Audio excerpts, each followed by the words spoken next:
Good morning. This is Marion from Seems to Be So, coming to you from my new home in Colorado, where I'm making my first EQ lesson in my new home. I'm so excited to bring this lesson to you today. This lesson kind of combines what I was going to do for November and brings it into December.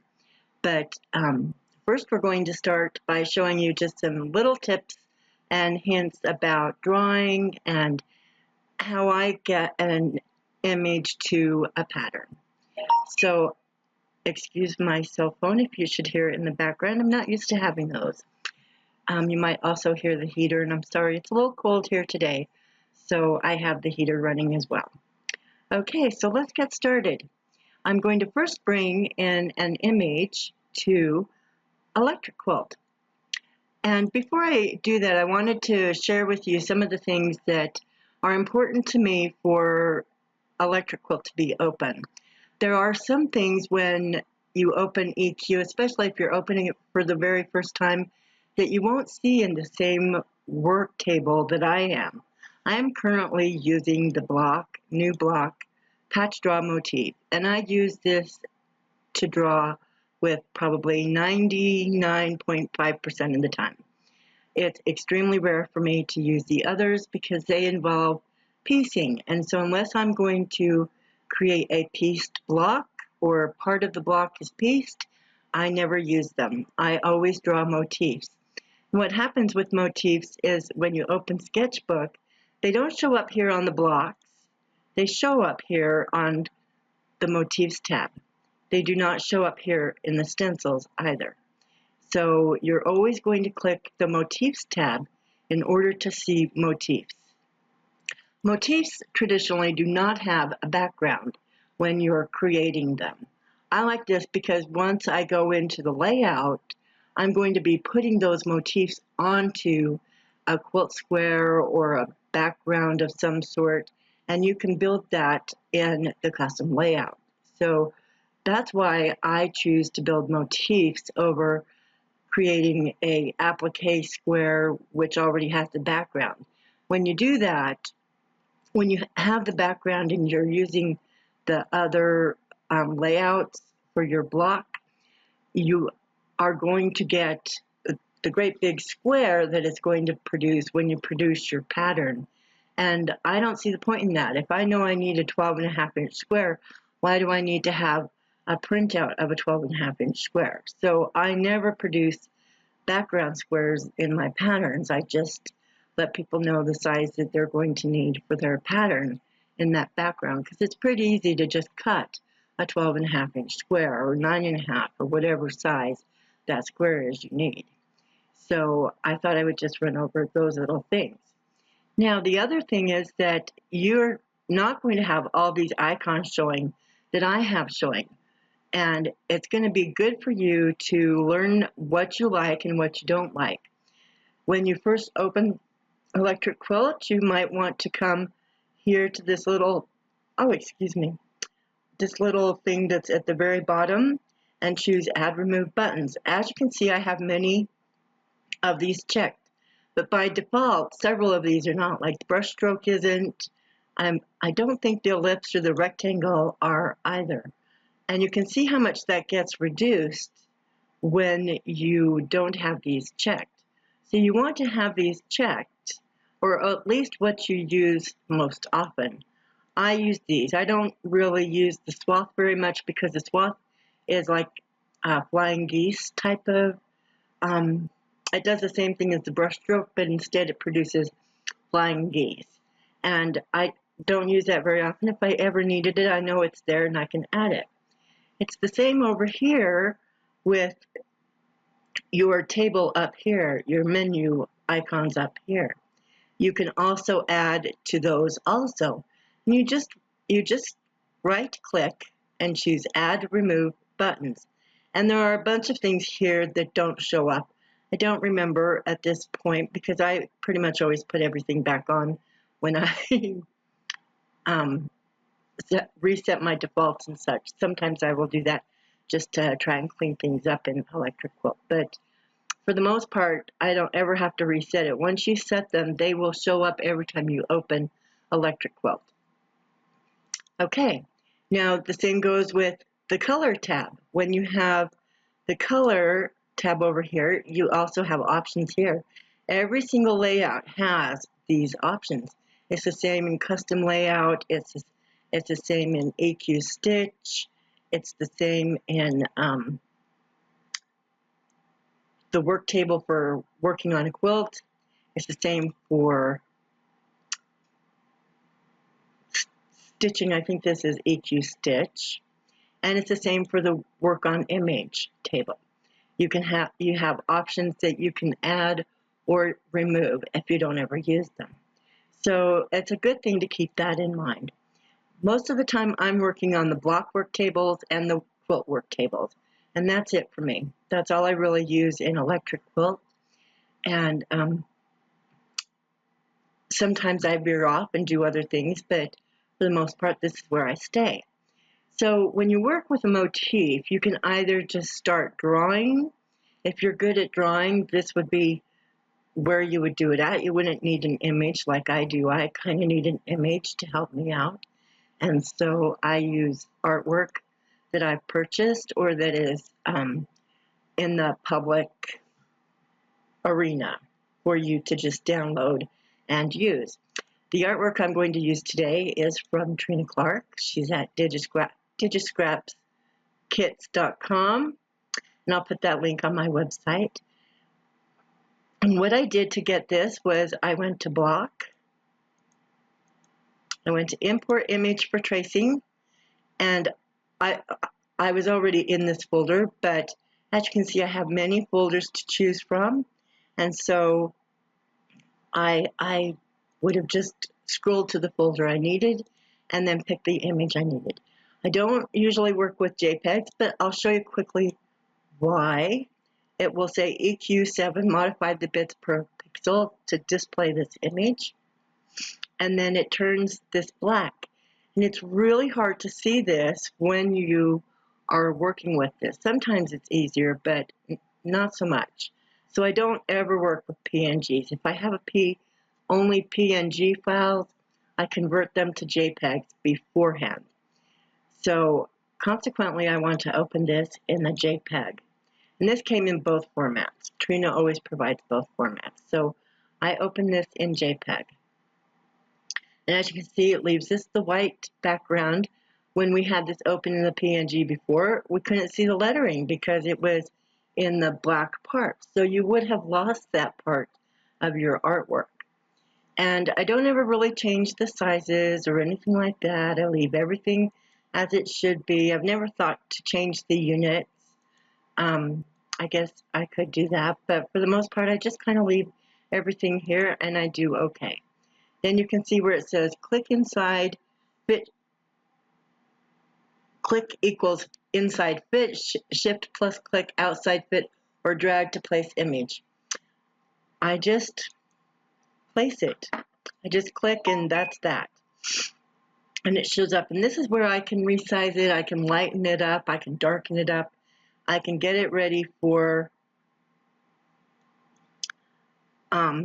the drawing.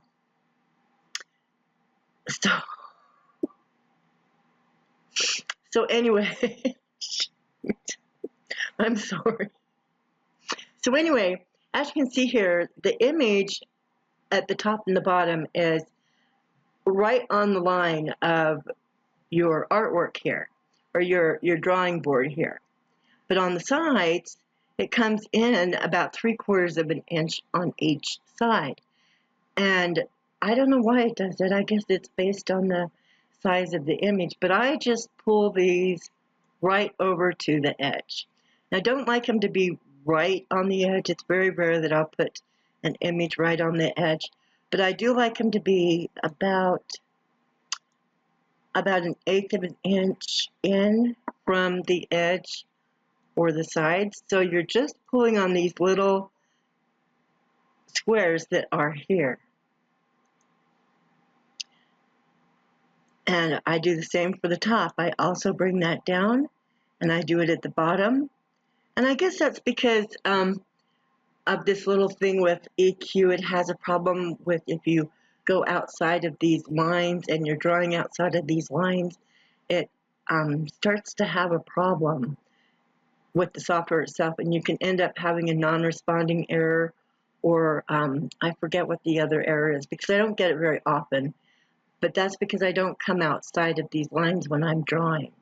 So that's something to keep in mind. I'll be right back. Okay, so the next thing you want to worry with is how well you can see this.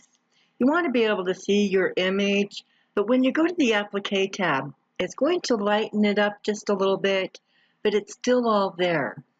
Sometimes when you work with images, though, it's either hard to see your nodes or your lines, or it's easy to see them. Right now I can tell that this will be pretty easy to see, but I kind of want to show you the darkening and the lightening process. So when you have your image, you can take and come up here to the lightness for tracing, and as you can see, by just scrolling this a little bit, it's already lightened it up quite a bit. And this is really where I like mine to be. I want it to be as light as possible because for some reason I just have a hard time seeing my nodes. And so I purposely take and lighten up my image so that I can see them. But sometimes if you come back the other way, it will make it more bright or darker. And this I'm already at the end, and it pretty much looks the same as it did before. And I don't know why that is, but it usually starts about here in the middle, about, oh, excuse me, it's my cereal making me burp here. Okay, so let's take this to a lighter image, and I'm going to show you what I mean. Don't want it quite that light. I think I'm going to try to work with that right there. Okay, let's see where that goes. Okay, so now we're ready to start drawing. When you're drawing, you kind of need to know the order that you're going to start in. You don't always have to know the order, but I'm going to show you what I mean by what happens if you don't work in the order that you're going to applique it in. We know this is going to be an applique project. So I'm going to say that I'm going to just start here, right here in the middle, and I'm going to draw this little snowman here. I like to use my ellipse tool when I draw circles. Now there is a circle tool over here, the oval, and you can use this, but the problem with the oval is that if you have a shape already drawn and you're trying to add, say, a smaller circle and you're zoomed in Electric Quilt, it will not allow you to make that circle. You actually have to come outside of the shape and draw the circle that you want. That doesn't work for me. So when I do this, as you can see, this is really large for the circle, and this is fine. This is not the ellipse tool, this is the oval tool. But when I put this into here, down here, this is going, when I resize it and bring it all, it'll bring it pretty close. Now, I tend to draw right with the lines. I don't usually go or stray too far off of them because I like to honor the artist and do exactly what she did. I mean, this is her artwork after all. And I'm putting it into my project, so I want it to be as close to what she has as possible so that it is not degrading her work. Okay. Now, because this is a circle, and as you can see, I'm going to have all this space up here that I don't really need. I'm going to take and I'm going to add some nodes that will change this a little bit so that I can get rid of this extra fabric. I don't want to cut or waste fabric. So I take and I click on the circle. And as you can see, when you do a circle or the oval shape, it gives you these two nodes here. Not real helpful when you need all of your nodes. So you can double click to get a node to show up. Or you can come over here and you can add node up here with the plus sign. It's up to you. But when you add the node this way, it's going to put the node where it wants to put the node, not really where you want the node. So I'm going to delete the node. Oops. Why did it do that, I wonder? I want to go back to where I was before. So I do still have a node here. And I'm just pressing Control Z on my keyboard. There I am. I think I'm back. So I don't know why it did that, but I don't use the plus node very often because, like I said, it does put the node where it wants to and not where you are. If you double click where you want it to be, it's going to put that node where you want it. So that's a good thing to keep in mind. Now the next thing, I need to change the type of node that this is. There are varying degrees up here, and it's very rare that you will use these. I need to use this one here, so I am going to try and get that to let me switch. There we go. Now they're all highlighted. This is the only node that is selected, and to get that, you have to literally click on the node to get it to be. So you kind of have to know where your node is. Then you just come up here and click it. And what this does, this one is I forget what they're all called, but this one makes each side so it will turn like an L shape will. Do you see what I'm doing here? When I bring this pointer thing here, this on the nodes on each side, they're on each side, it will help me to turn it so that only this side is getting turned, this side is staying put. And that will be the same here. Right now, this is on the curve. So I'm not going to have the same luck if I don't switch it. You know, I can't just do that because it moves this. So what I want to do here is I want to make sure that I have only this one selected and I change it also so that I can bring this down here. And see, just like that, I have reduced the amount of fabric that I'm going to use in this project. Pretty cool, huh? So that's something you can keep in mind when you're building your shapes. So now I'm just going to come down here and I'm going to add another circle, only this time I'm going to use my ellipse tool and I'm going to just draw in the bottom. Now do you see how different it works from how the oval is? And I have, I get to move it into place. Now I know this is probably not the idea that Electric Quilt had when they put the ellipse tool into place, because you have all these options up here and I never use them. I use the ellipse tool strictly for making circles. I don't normally use the oval tool. Like I said, it does have that little problem with when you're working inside a shape. Say I have a face and I want to draw some little circle eyes. This is where the oval shape does not do the job for me. And you have to use the ellipse tool if you don't want to go outside of the shape and work from there. So that's where I got in the habit of using the ellipse tool. So I get everything lined up the way I want it to be. Okay, and with the ellipse tool, you have this one little thing. You have to convert it to a patch or a shape to the circle. And that's what clicking this little icon does. And then you can, you need to switch your tool over to this so you can highlight it. You can highlight it or you can edit it. But what I wanted to show you here is why you want to think about your order. So I'm going to quickly just show you that. When we select a shape that we've just drawn, we can immediately almost tell if it's going to be in order or out of order. And that's by clicking on the Hide Autofill Closed Patches icon. As you can see here, this big belly that I've just made, or this big snowball, is now on top of this middle snowball. And that's not what we want. We need this one to be on the top. So we're going to take and we're going to go to Send to Front. We're going to, just like that, send it to front, and now it's in order. And it's okay to use send to front and send to order, but as you get more and more parts, if you mess up and you need to do a send to front and send to back, it gets harder the farther you get in, because you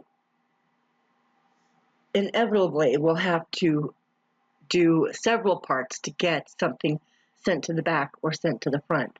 So that's why I really urge you to keep in mind that you should applique in the order that you're going to actually make the project. And that's why sometimes if you have a drawing, this is the same thing in when you're digitizing embroidery as well. They like for you to build the project from where it's going to start to the end. And that's the same idea here. If you build from the start to the end, your project will go easier and smoother than it will if you go in and out, and then try to use send to front and send to back to get it all in order. Because even though electric quilt is going to, when they make the templates, if I had left this as a send to back, I will show you what happened here. If I went to go and make a template now of this, and let's say I want this to be 12 by 12, I'm going to do a preview. This is going to make the middle square be A and the big square be B. And that's not what we wanted. We want that middle square to be on top of the bottom square. So that's why doing this in order is so important.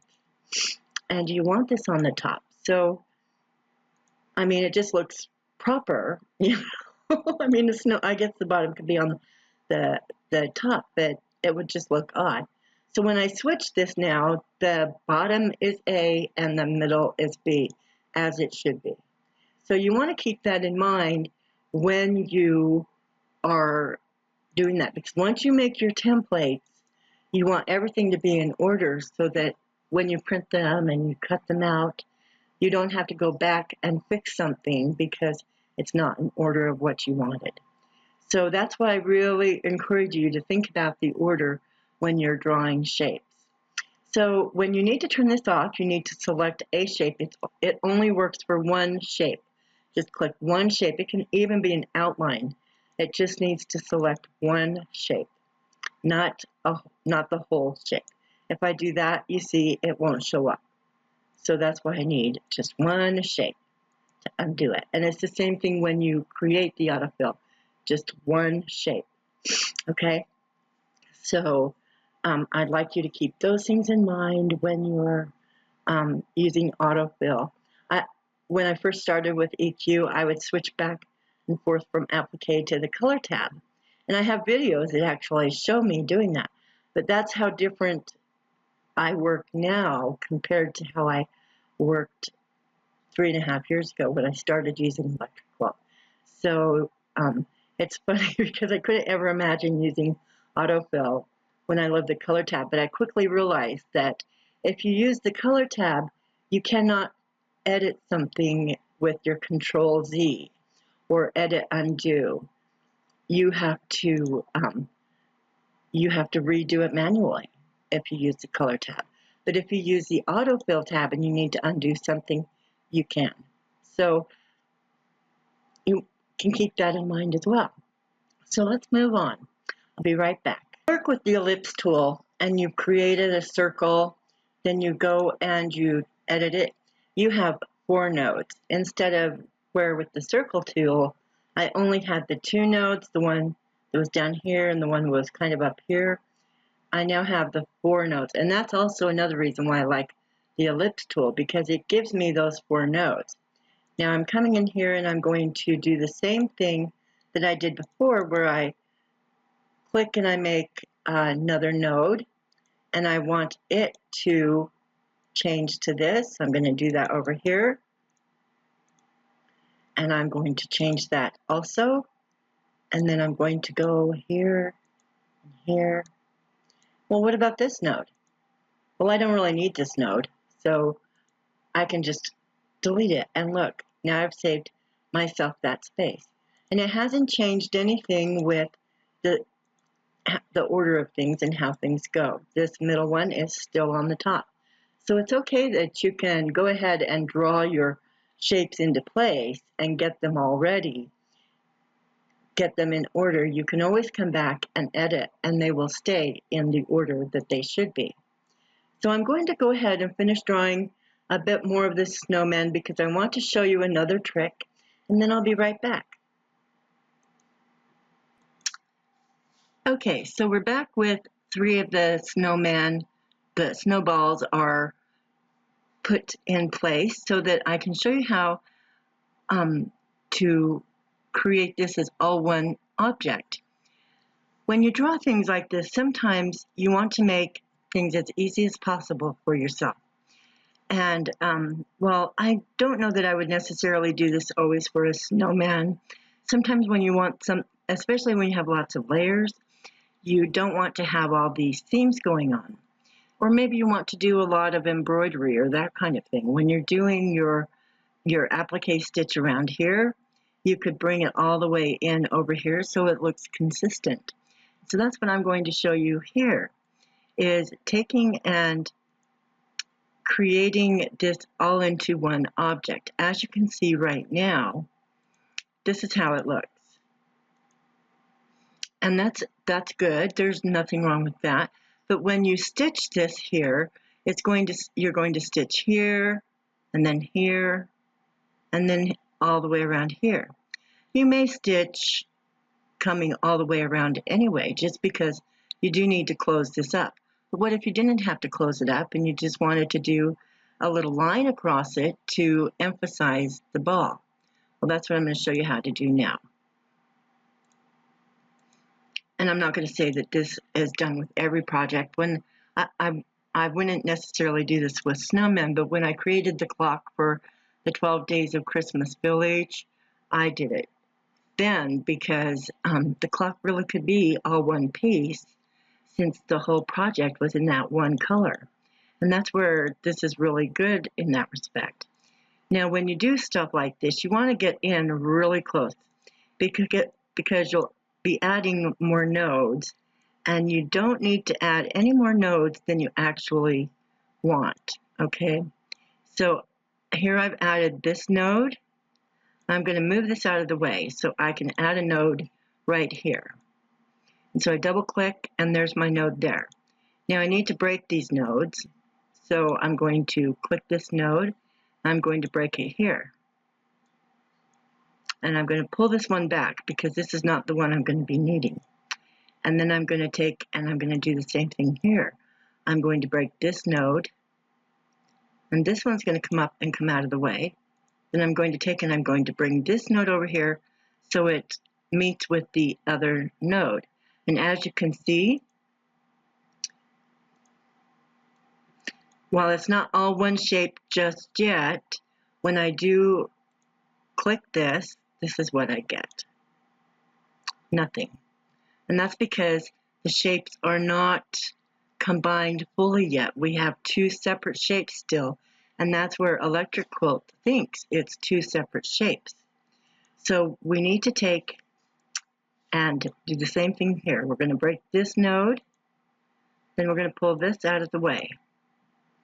I'm going to break this node, we'll pull this one out of the way. Then we're going to take and we're going to meet up these two nodes here, and now we will have one full shape. And as you can see here, pull these out. You can delete this one. You could actually take this one and make this your shape that you want it to look like with, so that it gives you that little shape you need. And you can check that with your image as well so that you get it lined up properly. But as you can see, I have the same effect here, but I've only got one shape. And that is nice sometimes, just when you're really wanting to do a quick project. You don't want a ton of shapes. You can make it all one shape, and boom, you're ready to go. So that's something you can keep in mind. The other thing I wanted to talk about, and I'll do the same here, but it just takes time to do all that. And so I'm trying to keep my video as short as possible. I'm already 30 minutes in. So as you can see, I was able to line this up pretty good as far as that goes. It really didn't mess up too badly. And so it's a simple little fix. And I just take and edit it and put it the way it should be. The next thing I wanted to talk about was adding nodes. Sometimes when we add nodes, or when we are creating shapes, or maybe we use a shape from the shapes libraries here. I'm going to call them little libraries, even though they're really not. They're more icon type things. But when we use these shapes, we take and we draw them in, and they don't quite meet up with what we need. So it's okay to take and zoom in, and then take your shape. As you can see, this has only got 2 nodes in the whole thing. And when I love the heart shape, I use it a lot, and I just manipulate it to what I need it to be. So I can take and I can just double click and get more nodes. And I don't have a problem adding more nodes to get the shape that I need it to be. And there's nothing, it's not like in digitizing where they say the more nodes you add, the more you're going to have the sewing machine doing more needle points. Well, this isn't the same thing. This is just basically us making our shapes, and we can then take and manipulate them with the nodes. And the more nodes you add sometimes, the better it is, because especially when you have a shape that has a lot of curves or straight lines that need to be switched back and forth, you want to add enough nodes to make sure you're getting the shape that you need. Now, it's not like you need a ton. I'm not going to ever say you need a ton of nodes, because I don't believe in the idea that you need a ton of nodes. You just want enough nodes to get you the shape that you want. And here I am. I have a nice heart shape. It's exactly what I want. And if you're not sure that you can really see it, bring it out here. And you can see that this is filled. If it weren't filled, it would look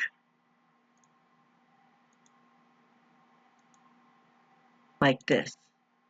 Would have nothing in it. But when it's filled, it does. It just fills it right up, and you get that little nice filling shape.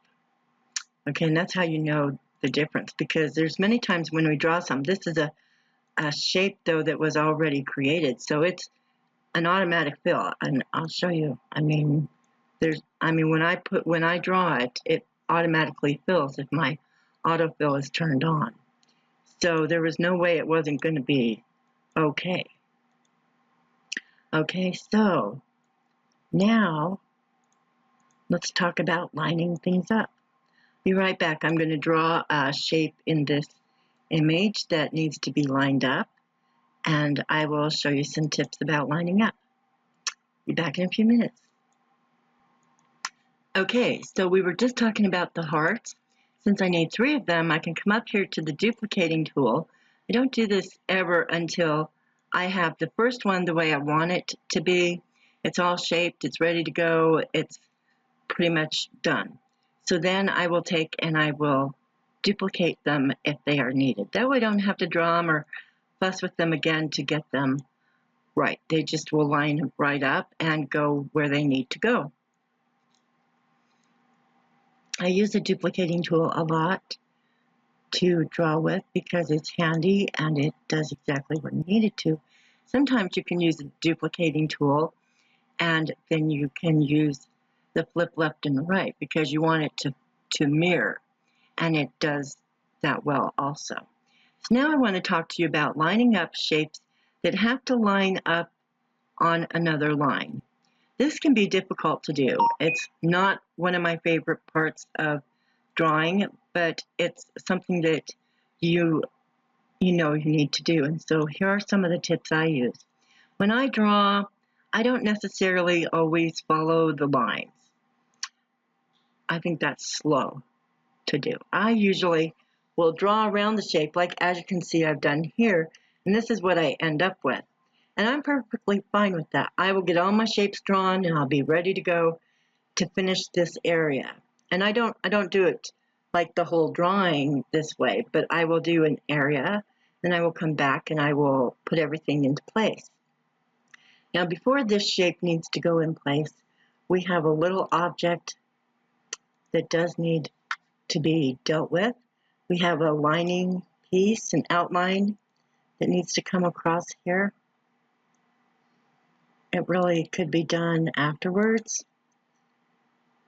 Outlining is one of my, I love to outline the projects so that they can be embroidered in place, and they give such nice detail to your projects and your appliques. And really this outline should go on after I get these in, but that's okay. I won't worry about it right now. So now I'm going to take and I'm going to shape this into place, and I'm going to show you how I do that. Now I'm going to line up what I need to get lined up here in the image first so that I know it's all nice and lined up. And now I just need to bring these down to meet this line. Now it's not necessary really with this one because this is just an overlap anyway, so it doesn't matter a whole lot. But the one down here that does matter is right here. And so even when you're bringing these up, you want to bring out this one you have to match so that it's a little bit easier. Just kind of try to line up your nose. And then what you can do here is several things. Either you can go and try to work with it with autofill on. And it's not too bad to work with it with autofill on, but sometimes with autofill, the nodes will show up where they shouldn't be. Like you can see here, I have several nodes, and these are fine. They're not going to bother me. But like, it's nice because you can actually see how it lines up with the autofill on. But when you don't have the autofill and you don't have that option, there is one other option that I think a lot of people forget about. And I pretty much have that in shape the way I want it to be.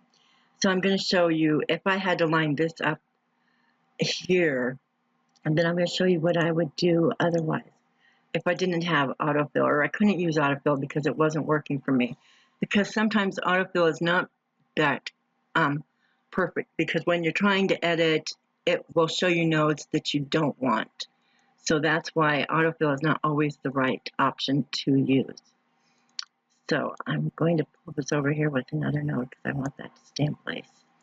And so I'm going to bring this over here, and what I'm going to do, now I could probably see this to line this up okay, but to not get this, to do this, otherwise, turn off your image so that it's not in your way. And it's just that simple. You can then take and line it up, make sure everything is good to go, and you can turn your image on. You can look at it with your autofill then and see how it lines up. And it lines up perfectly. So as you can see, those are the best ways I can tell you for lining things up when you have something like a candy cane that is not so simple, and you have all those little shapes that you've got to match to your white line. It can get really tedious. Another trick you can keep in mind, especially when you have a curve, is if, let's say, you have, let's draw a little line here. Okay, I have my rectangle, and I have, is it this shape? Yeah. No. Well, I think we can, no. Oh, I don't know. We'll try it. Okay, let's move it over here. No, this is not going to work, but we can make this work. Okay, so we want to line this up so it looks like a little stripe. Okay, if you work with your autofill tool on, you really can see how it works well. Now sometimes, if you have a curve, let's say I want to make this a curve and give it more of a curly shape. I can take and I can select in here, just on this one. I can come up here to do this. This is another way to line things up as well. Sometimes when you have a straight line and you need to find your nodes, you can't find them. A good way to find them is to switch your line to a straight line and then switch it back to a curve and your nodes will show up.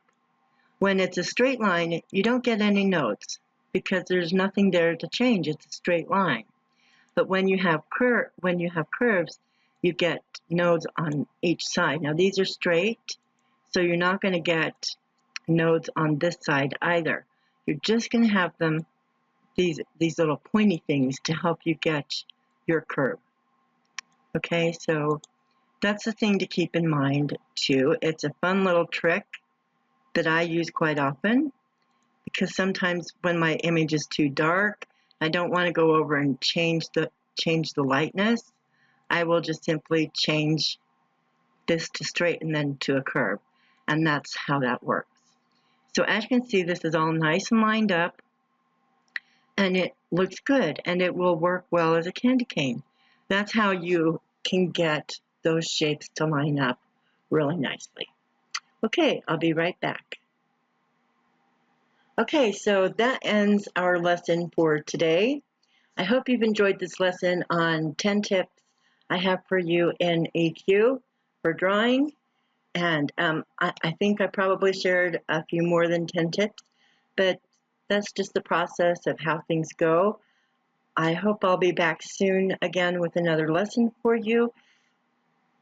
To Electric Quilt, who's been around for 25 amazing years, I hope you have another 25 amazing years. Thank you so much for this great software. I love it. And I thank you all for watching my video today. And I'm sorry it is so long. I really tried to keep it as short as possible. Thank you so much, and we'll see you again soon. Bye-bye for now.